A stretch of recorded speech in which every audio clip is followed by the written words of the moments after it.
زندگی کے بارے میں جاننا چاہتی ہوں. What is life? اگر آپ بہت محنت کریں نا تو پھر بھی اس سے مشکل سوال نہیں ڈھونڈا جا سکتا. ایک سادھو سا کوئی گزرا کرتا تھا تو میں نے کہا کہ یہ پاکستان بن گیا ہے اور یہ مرا پڑا ہے. یعنی لک ڈاؤن ایٹ اس. اچھا، اینڈ دین واٹ کہ ہیپن؟ گاؤں کے لوگ یہاں آ کے ہمارے فٹ بال کھیل رہے ہیں. میں پیچھے گیا, میرے ہاتھ میں نے اپنا جوتا اتارا, اس کو پکڑ کے اتنا مارا نوئنگ روتا ہوا دیٹ بھاگ کہ گیا. وہ نواب کا بیٹا ہے. ہاں لکی رہے کہ آپ کو اتنا خوبصورت لائف پارٹنر ملا. جب غالباً ان کو لاسٹ اسٹیج پہ ہاسپٹل لے کے جا رہے تھے. بہت میرا دل دکھی تھا. میں نے جاتے جاتے کہا, میں نے کہا مینو جانا نہیں, اکٹھے جائیں گے. بس یہ میری ایک بات اس نے نہیں مانی یا نہیں مان سکی. مجھ میں اللہ ہمت دے, جہاں اس قبرستان میں اس کی جگہ ہے اس کے ساتھ اپنی جگہ رکھوا لی ہے.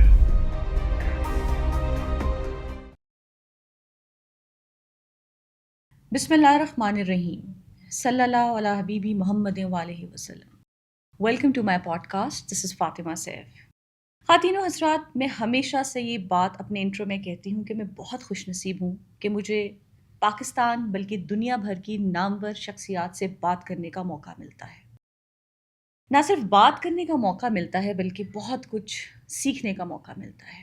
اور جب آپ ایک انسٹیٹیوشن کے سامنے بیٹھے ہوں تو وہ انٹرویو سے کم لرننگ زیادہ ہوتی ہے. میں اس ایم سے آتی ہوں کہ میری جو آڈینس ہے وہ بھی سیکھیں گی اور میں بھی سیکھوں گی.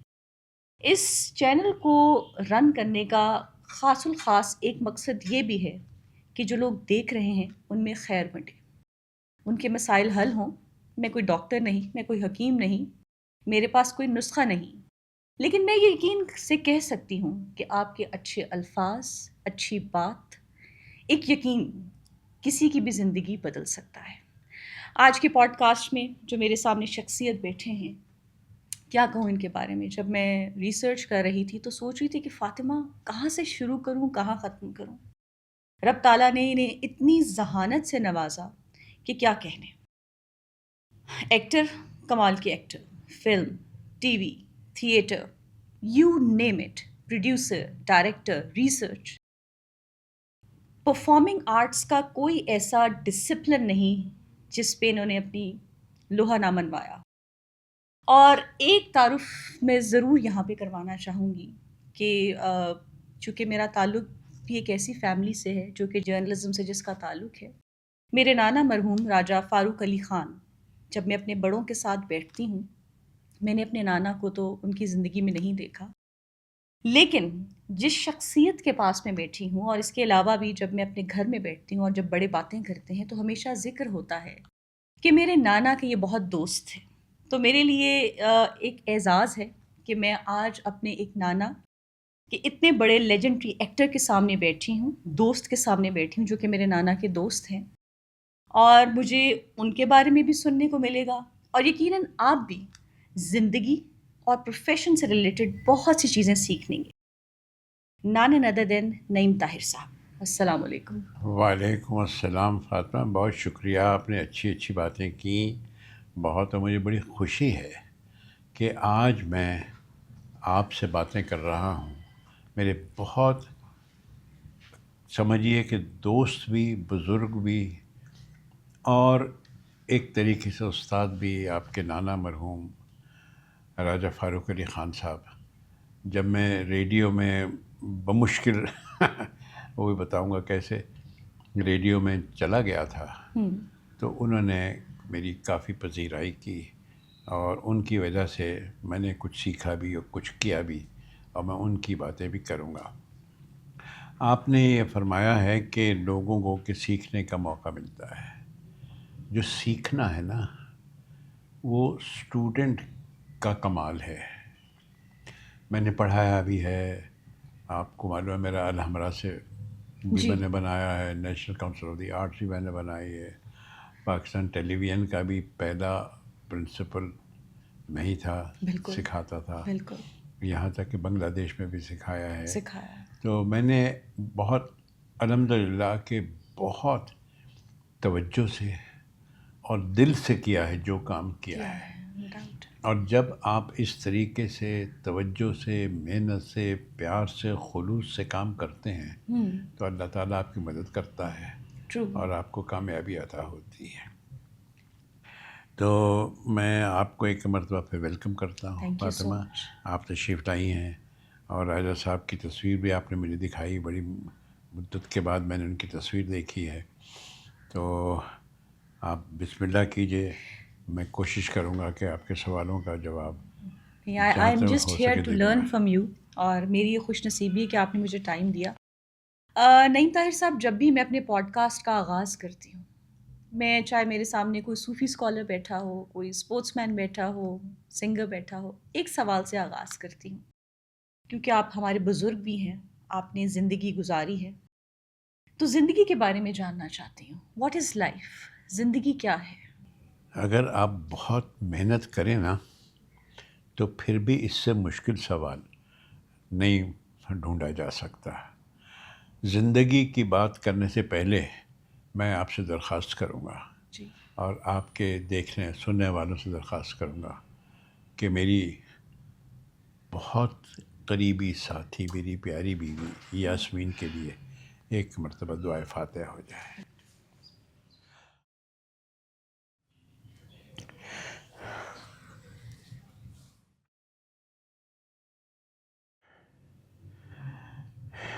چونکہ آپ زندگی کی بات کر رہی ہیں تو زندگی اور موت ساتھ ساتھ چلتے ہیں، واہ. ساتھ ساتھ چلتے ہیں. ہماری بڑی خواہش تھی میرا اور یاسمین کا 63 سال کا ساتھ تھا، اور میاں بیوی تو ہم تھے لیکن ہم دوست تھے بہت. تو اب یہ جو اللہ کو منظور تھا وہ ہو گیا. وہ اللہ کو پیاری ہو گئی. ان کو الزائمر ہو گیا تھا جی جی، جمال. جس کا کوئی علاج نہیں. ہم نے بڑی کوشش کی.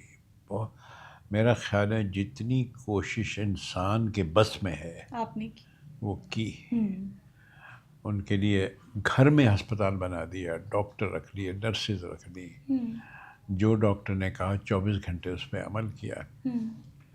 لیکن آخر ہوتا تو وہی ہے جو منظور خدا ہوتا ہے. ایسا ہی ہے.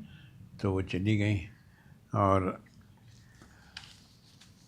زندگی میں آپ کے لیے اچھے ساتھی بہت قیمتی ہوتے ہیں. آپ کو ہر قسم کا انسان ملے گا اور آپ کو سمجھنا پڑے گا کہ زندگی گزارنے کے لیے اور زندگی کو کامیاب کرنے کے لیے ہر انسان کو پہچانیں اور اس کے مطابق اس کے ساتھ رویہ رکھیں. ہر انسان کو پہچانیں اور اس کے مطابق اس کے ساتھ رویہ رکھیں. اگر وہ آپ کو ایکسپلائٹ کرنے آ رہا ہے تو آپ سوچیں کہ اس کے ایکسپلائٹیشن سے بچنا کہاں تک کیسے ہے. اور اگر آپ ایکسپلائٹ ہونا چاہتے ہیں تو ہو. اور اگر وہ آپ کا ہمدرد ہے اور آپ کے ساتھ تعاون کرنا چاہتا ہے تو اس کی دل سے قدر کیجیے. تو میں نے تو زندگی سے یہی سیکھا ہے. اور جب آپ طے کر لیں کہ ایک کام آپ کو کرنا ہے تو اس کام کے پیچھے ایسے پڑ جائیے کہ بس یہ تو ہونا ہی ہے، اور پھر اللہ تعالیٰ آپ کی مدد کرتا ہے. بے شک. یاسمین یہ کہا کرتی تھی کہ نعیم کو تو کام دینے کا مطلب یہ ہے کہ بس وہ کام تو ہو کر ہی رہے گا، یعنی اللہ سے کن کروا کے رہیں گے. اللہ تعالیٰ بھی دیکھتا ہے کہ کون خلوص سے کام کر رہا ہے. نعیم صاحب کہتے ہیں when you really want something, G, when you really want something, universe conspires and you get it. That's right. بالکل ٹھیک ہے. زندگی کی جو آپ نے ڈیفینیشن دی، میں نے دراصل میرا جو سوال تھا اس سے میں نے لنک کرنا تھا آپ کی زوجہ سے، اور آپ نے خود بات کی کہ ابھی پچھلے دنوں میں نے ایک صوفی اسکالر کے سامنے یہ سوال رکھا اور میں حیران ہوں. وہ فقیر منچ ہیں، ان کا بھی یہی جواب تھا کہ زندگی موت کے انتظار کا نام ہے. یہ بھی کہا جا سکتا ہے بیکاز آپ پیدا ہی اسی لیے ہوتے ہیں کیونکہ آپ کو موت کی تیاری کرائی جاتی ہے. باہر کیف آگے چلتے ہیں. نہیں صاحب، میں ان یادوں کو ڈسکس یقیناً کرنا چاہتی ہوں جو آپ نے ایک خوبصورت زندگی اپنی بیگم کے ساتھ گزاری. 63 years of love, commitment and loyalty. میں سن 47 میں علی رضا آباد سے لاہور آیا تھا. جی بالکل. میری والدہ اس سب کانٹیننٹ کی پہلی مسلمان ڈاکٹر تھی. تو انہوں نے طے کیا کہ بچوں کی تعلیم کا وہاں مسئلہ ہے تو علی رضا آباد میں تو اسکول کالجز نہیں ہیں. میرے ایک بڑے بھائی تھے, ایک بڑی بہن تھی. تو لاہور چلتے ہیں, کیونکہ میری خالہ بھی لاہور میں رہتی تھی, ہمارا ایک فیملی ہوم بھی تھا. تو وہاں چل کے رہتے ہیں تاکہ ان کی تعلیم و تعلیم کا بھی بندوبست ہو جائے. تو ہم پھر یہاں آ گئے تھے. تو سن 47 میں ایک روز اپنے کمرے کی کھڑکی میں بیٹھا ہوا تھا تو کسی نے آ کے زور سے کہا پاکستان بن گیا, پاکستان بن گیا. اب اس عمر میں اتنی سیاست کا تو ہوش نہیں ہوتا نا. تو میں نے کہا اچھا بن گیا, بڑی اچھی بات ہو گئی. اب میری سمجھ میں نہیں آیا کہ بن گیا تو پھر فرق کیا پڑا. پھر مجھے ذرا سا خیال آیا کہ جب میں علی رضا آباد سے آ رہا تھا تو دیوار پہ لکھا ہوتا تھا کئی جگہ پہ ہر قسم کی جائیداد. ہر قسم کی جائیداد. اچھا وہ اس وقت میری سمجھ میں نہیں آیا.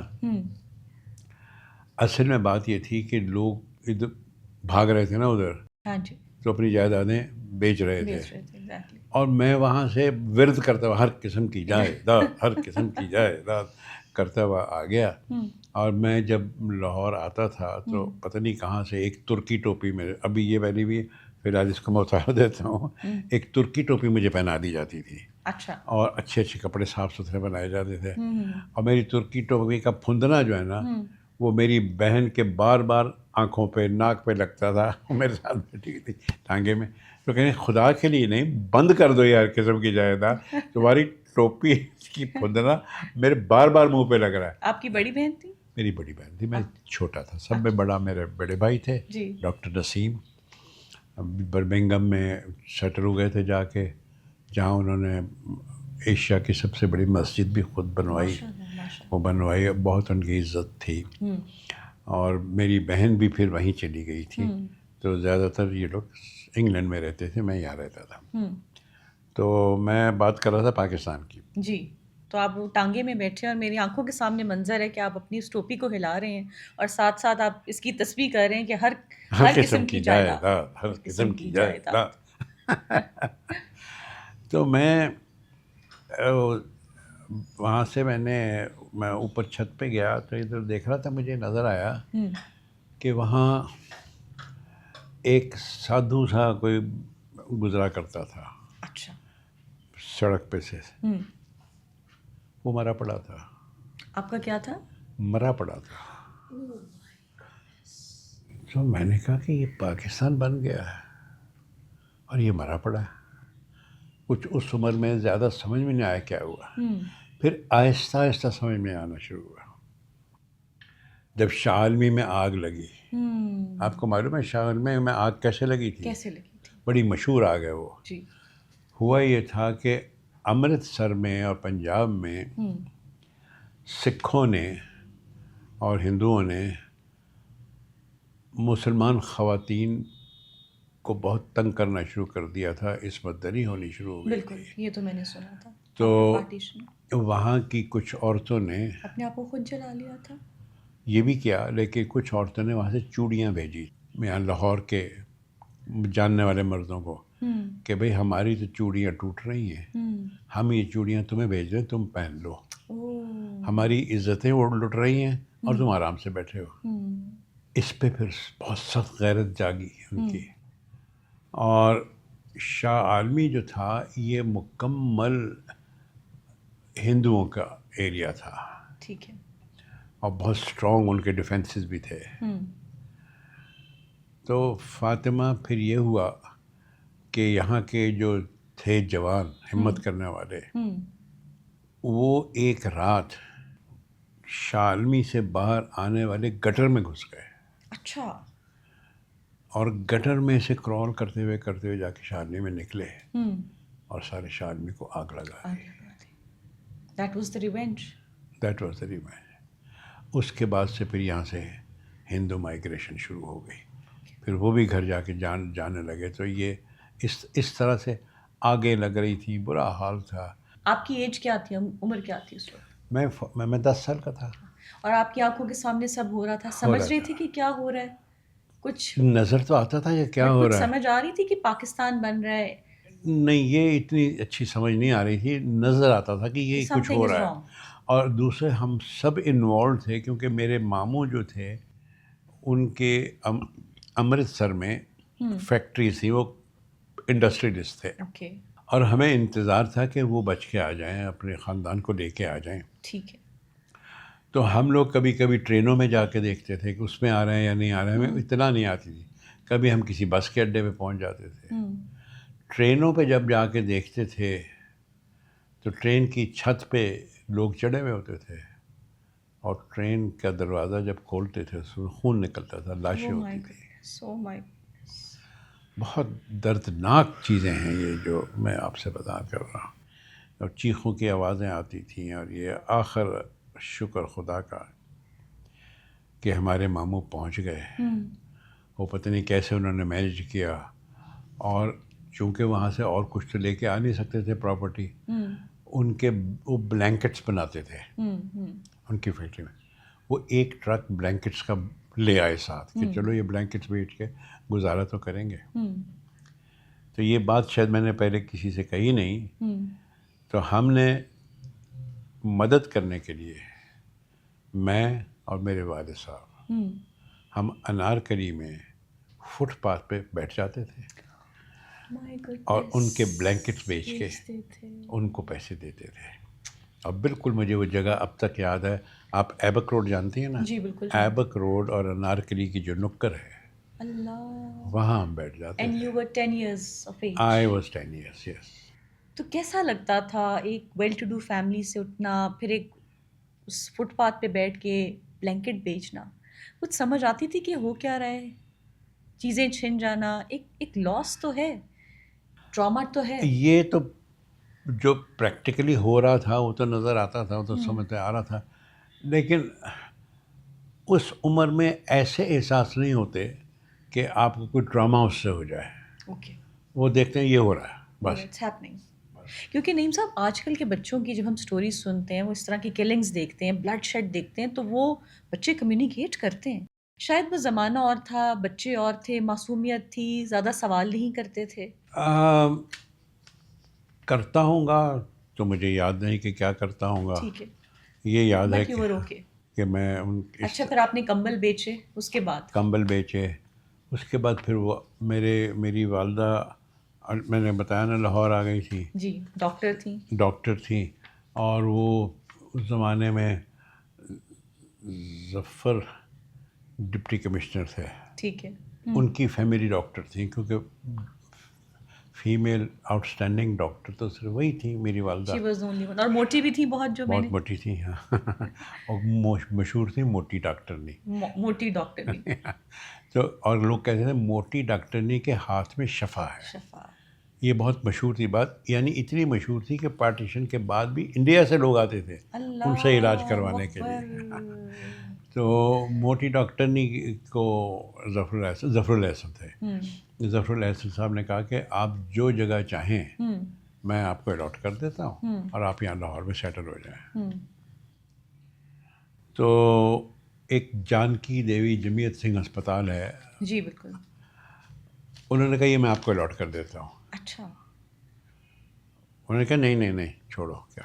اچھا, انہوں نے سوچا پتہ نہیں پسند آیا, کہیں اس کی کوٹھی بھی آپ کو دے دوں گا. نہیں مجھے نہیں چاہیے.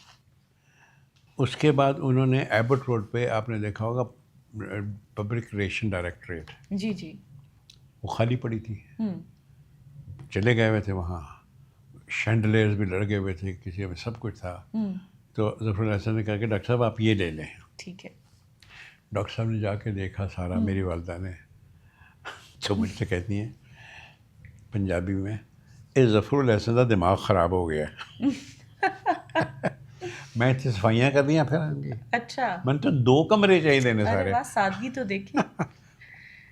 تو وہ بھی انہوں نے چھوڑ دیا. پھر یہ ہوا کہ گڑی شاہو میں ایک ڈاکٹر پشونگ ہوتے تھے. اچھا. He was from Hong Kong اور سم ویئر. تو ڈاکٹر پشونگ کی بیوی بھی ساتھ ہوتی تھی. چھوٹا سا اس نے ایک گھر لیا ہوا تھا اور آدھا اس کو اس نے اپنا ہاسپٹل بنایا ہوا تھا. اچھا. اور وہ اس میں وہی پیشنٹس کو دیکھتا تھا اور چھوٹا سا ٹیبل اس نے سرجری ورجری کے لیے رکھا ہوا تھا اور آدھے گھر میں خود رہتا تھا. میری والدہ کو وہ پسند آ گیا. ارے واہ. Because it was a practical place. Practical place and a small place. She wanted a small place. تو انہوں نے کہا یہ ٹھیک ہے. Very fine lady. ویسے sorry I am cutting you. مجھے اس بات سے ان کے ویژن کا اندازہ ہو گیا, ان کی شخصیت کا, کہ she wanted a very practical life. Because ان کو پتا تھا کہ میری توجہ میرے پروفیشن کی طرف ہے اور بڑا گھر مینس مور مینجمنٹ, جو میں نہیں کر پاؤں گی. اور لالچ تو تھی ہی نہیں. That's the point. اچھا, وہ اس نے کہا کہ اس کی بیوی کو کسی نے پارٹیشن کے ہنگامے میں کسی نے اسٹیپ کیا. بچ تو گئی وہ. He decided to leave and he wanted to leave quickly and he wanted to have some money. اچھا. تو میری والدہ نے اس سے بات کی. انہوں نے کہا مجھے 30,000 روپے چاہیے. 30,000 روپے میری والدہ نے دے دیے اور وہ گھر ان کو پسند آ گیا. زبردست. اور آپ سیٹل ہو گئے وہاں پہ؟ ہاں, ہم سیٹل ہو گئے. ہمارا ایک دوسرا گھر بھی تھا, ٹھیک ہے, بڑا گھر تھا وہ, لیکن میری والدہ زیادہ تر کلینک میں ہی رہنا پسند کرتی تھی. آ جاتی تھی اپنے بڑے گھر میں بھی. وہ تھوڑا سا جہاں ممتاز دولتانہ کا گھر آپ نے دیکھا, جی جی بالکل بالکل, اس کی بیک پہ اس کی دیوار اور ہمارے بڑے گھر کی, بڑا گھر جو ہمارا تھا وہ کوئی 24-25 کنال میں تھا. اس زمانے میں اسی سائز کے ہوتے تھے. بڑے گھر تھے, پرانے گھر, جیسے ماڈل ٹاؤن میں بڑے بڑے گھر ہیں پرانے. ہاں ابھی ہیں, لیکن اس سے بھی وہ بہت بڑے ہوتے تھے.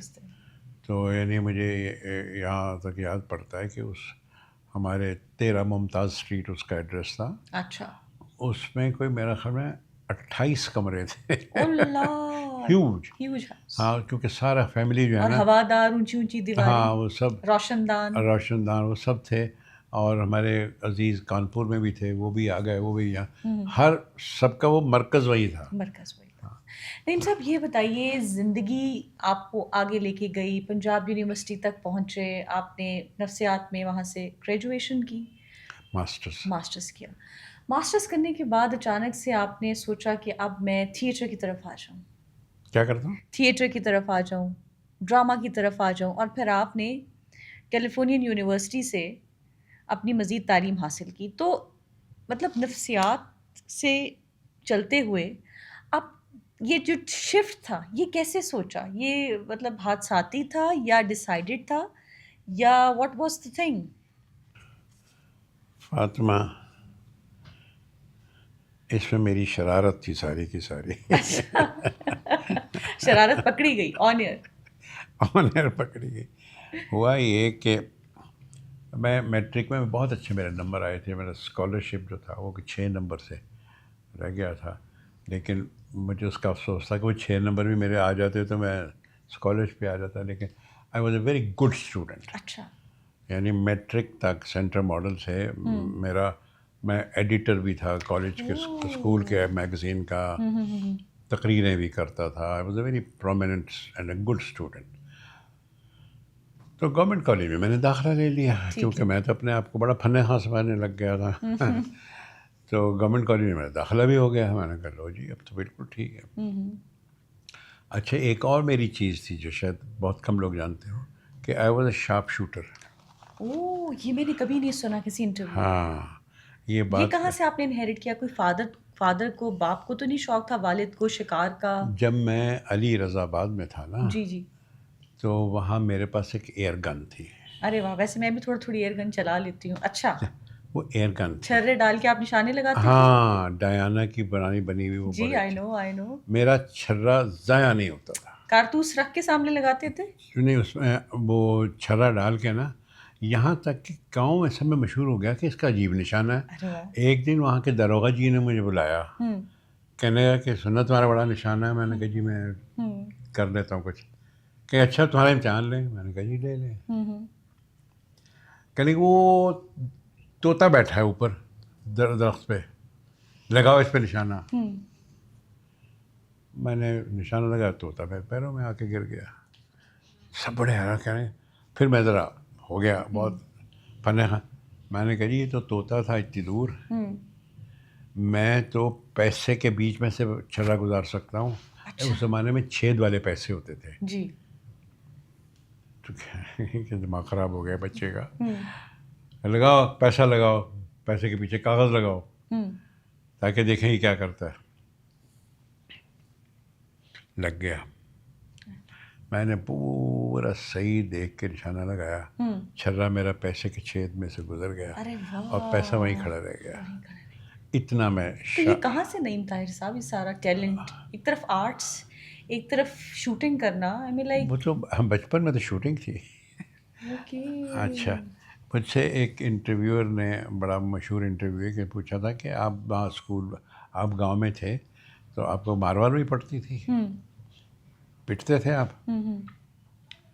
تو میں نے اس کا جواب دیا نہیں، میں پیٹتا تھا. آپ پیٹتے بھی تھے؟ ایسا ہوتا تھا؟ ایسا ہوا 2 دفعہ ہوا.